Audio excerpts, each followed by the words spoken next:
I'm back. It's been like 5 days. Last talked about the Nataruk and that quest weapon, and today I'm going to talk about the Grimoire that you get from the Whispers in the Walls quest line. It's a really cool, unique weapon. It's currently the only Grimoire book in the game, and it's fun. It has its own suite of Grimoire mods that give this weapon a lot of utility. And that's typically where you see it. People using it purely for utility, whether it's for the energy generation or extra strength and stuff like that. But today, my builds here to show you are for if you want to be a witch or a wizard and you want to use, your book of spells for DPS. Those are the builds that I have to show off here, and they're pretty solid. This thing isn't like the best secondary in the game, high DPS absolute nuker, but it's still good. It's still fun. It still fits the power fantasy of if you want to get the Wisp Tenogen and be a witch, or you want to be Dante and be a wizard. You know, it's good and it'll be fun. It'll be a fun time. So I have two builds to show you. I have my beginner build that you can probably plop on as soon as you finish the quest, if whatnot, and then I'll have my Steel Path build that I typically like to run and use when I'm running missions. If I decide to use the Grimoire, I do pick this thing up if it is on my EDA or ETA, and there's not any better options. So it's not bad. I like the Grimoire. So test number one here, I got some level 50 Murmur with no Steel Path activated with my like beginner build on. And the thing about the Grimoire is most of your damage comes from your Fireball. And to build up your Fireball, you got to cast your magic missiles. So you can just sit here and cast your magic missiles over and over again. I don't have prime sure footed on my Lavos, so yeah, these heavy guys are going to give us a little bit of trouble, but not much. And that's with my beginner build against level 50 normal path murmur guys. Because that's around the level you'll be fighting when you get the whispers, is like the 50s and 60s normal path enemies when you get this thing. So obviously you saw with that setup, it's pretty effective. So I will now switch builds now. Don't peek at the mods yet. We haven't gotten that far. Quick switch. You didn't see anything. Alright, and then we'll switch over to our normal steel path testing. Steel path, switch to orc and battle group, because those are the tough guys. And I do have Cascadia Flare on and Galvanized mods. So we do... Oh, they're still level 50. Oops. Hold up. That didn't happen. Uh, orc and battle group. Yeah, okay, there we go. Now we're cooking. All right. This is the test for the end game setup here. We got, like I said, Cascadia Flare and some Galvanized mods. So we do have to build up our damage. We'll cast our Fireball and then shoot some magic missiles. And we do have to build up our Fireball again by getting some hits. We'll cast another Fireball. Send out the magic missiles. And yeah, it does work. It works perfectly fine against these Steel Path Goobers. Yeah, good, solid DPS weapon. Nothing to complain about. Um, it is usable, and you will have a good time using it if it's like your thing. So now it's time to actually talk about the builds. And our first one is the like baby new build I cooked up. Um, this should come out to about 60 capacity. It's a quest weapon, so it comes with a catalyst. Obviously, I have 6 formal on this thing, so I'm pretty invested. This should come out to about 60. If it doesn't, I would take a couple points off a Hornet Strike or like a point off a Target Cracker or something. But this should come out to 60 when you place all these mods. But this does have innate electric, so you can't really build for viral heat without the heat and the electric combining, and you get viral radiation, which is kind of icky. But this is my go-to build. If you're new to the game, obviously, we have Horn Strike for our base damage. Like I said, we have to mod for corrosive heat. We got our crit stats boosted a little bit, and we have Barrel Diffusion for more multi-shot, because multi-shot's obviously really good. So yeah, this is like the go-to. I'm new to the game. Plop these mods on, and as you saw against the Murmur at level 50 normal path, it'll do its job. It'll definitely do its job on the star chart with this build. You will cook. And if you don't have the 60/60 mods here, you could just run the like unleveled elemental mods, and you'll probably do a-okay with it. Yeah. So this is baby build. All right. Now we check out the Steel Path build. This is my go-to. We have kind of a similar idea going on here. We have Prime Target Cracker as well. It's our first big upgrade is the primed crit damage.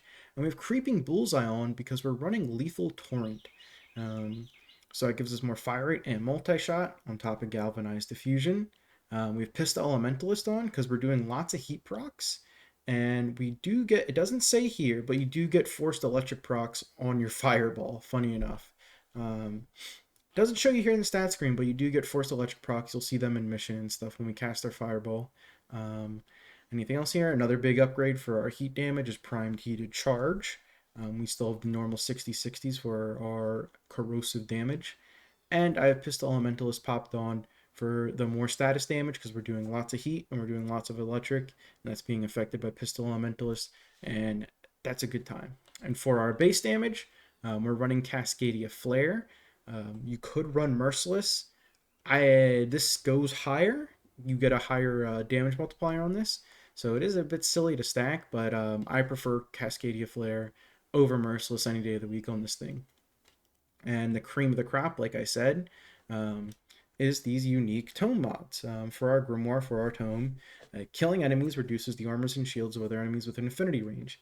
Now, affinity range is gigantic, and basically the way this works is enemies will come pouring into the room, and you'll kill them, and then more guys will spawn, and those guys will slowly lose their armor and shields as they get to you. It's a very nice gameplay loop of like enemies either being shredded or almost shredded by the time they get to you. And it works well with our corrosive heat setup to strip armor. So this is a very, very good damage setup. I enjoy it. It's what I find to work best for me. If you want to take this thing to the next level, I would run Roar with it because of the electric and heat procs, or you could run Nourish with it and get viral on top of your corrosive heat electric. Um, that could be very good. But yeah, those are my builds. We have the baby newbie build. We have the super endgame 6 forma invested build, and I have success with both of them. They're both really solid, and I enjoy them a lot. So now that's over, I'm gonna go hop in some Void Survival in the Steel Path, and just pump out some magic missiles and fireballs with this thing, and we'll see how it fares against the Acolyte, and maybe Captain Vor if he spawns early. So I'll see you in the survival mission. Alrighty, we are here on some Mott Survival. Gonna cast our Fireball, and you can see the first electric procs. I don't know why they don't show up on the stat screen there. But we are getting our electric when we cast our big old Fireball with this weapon. Now I'm going to try and find a better area to chill at and use this thing. This spawn room definitely isn't the best for this weapon and the flow of enemies, I will say. Ooh, that Fireball went very far. Ooh, this is a good room. This is a good room. Alright, we'll chill here. Got another Fireball ready. Cast that. Pew, pew. Yeah, and very good weapon. And look at that crewman, like I said, look, his shields were gone by the time he got to here. Worked out very well. Boom. And you'll see over time, enemies will have, ooh, even better room. Wow, look at that. Enemies over time will have their armor stripped around us, and by the time we snap onto them, they'll be primed and ready to get killed by our book here. Now I am running Lavos here just to be tanky. I'm not using his augment or any kind of damage skills to boost this thing. This is all just a raw Grimoire by itself. We have another Fireball ready. They're stacking our magic missiles. And we're chilling. Big things happening right now. Try to get another Fireball here soon. Pop it behind us, there's a bunch of guys. There we go. Very, very chill weapon. Honestly, I have no complaints right now.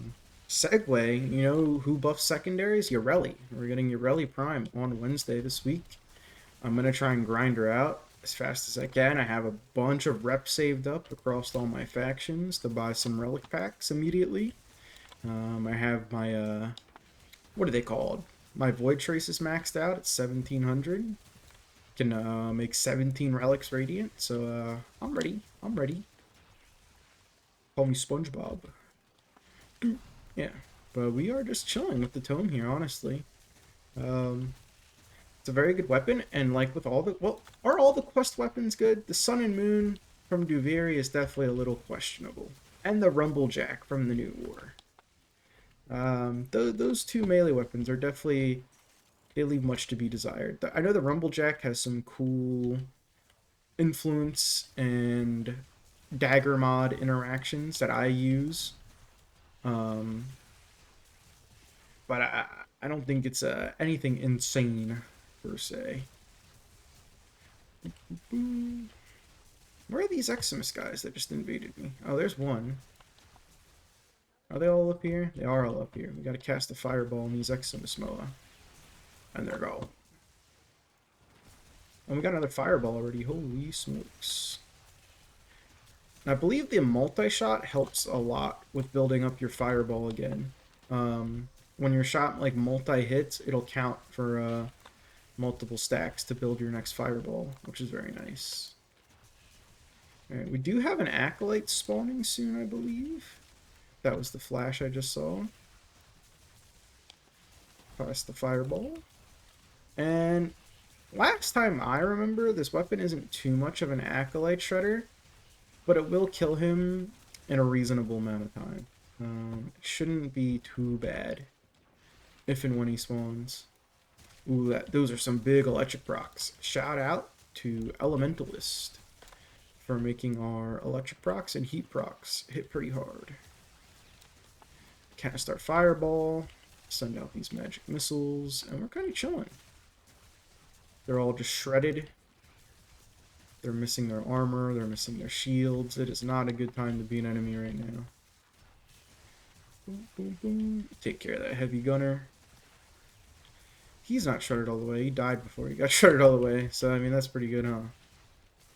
Do, do, do. Cast another fireball in that way. Ooh, we should have casted one in this direction. Energy lead Extremish. Corrupted Ancient. Ooh, you're absorbing all the status procs, huh, bud? Boop, boop, boop. Yeah, the only thing I would say, I could imagine a world where you take out Creeping Bullseye and put a normal crit chance mod on there, the primed one. Primed Crystal Gambit, and you get a bunch of fire rate back for Lethal Torrent. I could see that if Creeping Bullseye and the lower fire rate's not your thing. But I have a good time with this build. I don't mind it one bit. Boop, boop, boop. Ooh, the heavy gunner's eating some shots. That's the bad thing about modding for corrosive with this build, is that a lot of the guys are going to be stripped by the time they get to you, but modding for viral heat on this is so weird. I guess you could do viral electric, and it wouldn't be too awful, but I don't know. Viral electric always feels weird to me unless it's an influence melee. And there's our guy, our Acolyte. It's Mania. I have no idea what you do off the top of my head, I'm going to be honest. Alright, let's, yeah, like I said, it'll get the job done. But I don't know if I call this impressive by any means. Boop, boop. Oh, now he's stripped. Yeah, you know, it gets the job done. The Acolyte is dead, and that's, I mean, that's what matters in this missions, you know, as long as you're killing the Acolyte. You'll be doing A-okay. KPM, not insanely high, but, I mean, we're not failing. I think we're probably just going to sit comfortably at around 30%, as long as I'm staying on top of picking up the life support when it drops. But, yeah, this thing's good. If you want to be a Witcher Wizard, get yourself the, Whispers in the Wall quest done and claim this thing. And you'll have a good time with this build. It is 6 forma, it is a lot, but it's worth it if that's your, you know, power fantasy kind of thing. I enjoy it. You'll probably enjoy it. That's all for me. Get a book. Read a book. See ya. Bye.